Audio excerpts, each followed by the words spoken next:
আমরা দেখেছি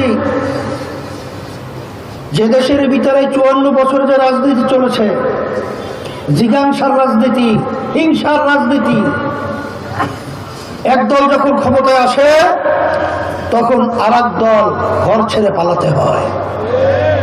এমনকি মিথ্যা কেসের মাধ্যমে তাদের জীবনকে জেলের ভিতরে বিপন্ন করতে হয়। আবার যখন সরকার পরিবর্তন হয়ে যায়, এমনকি ফাঁসির আসামি পর্যন্ত বেকসুর খালাস পায়। বিএনপির সাথে যারা জোট রয়েছে তারা দেশ পরিচালনা করার জন্য আমাদের কাছে ভোটের জন্য আসছে।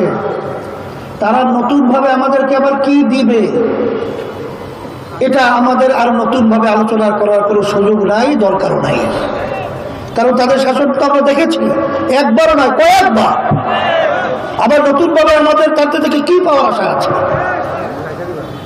এখন জামাত নেতৃত্বে যে জোট হয়েছে তারাও কিন্তু বিএনপির সাথে ক্ষমতায় বহু বছর তারা ছিল, এবং এখন তারা যে জোটে যারা রয়েছেন এবং জামাতের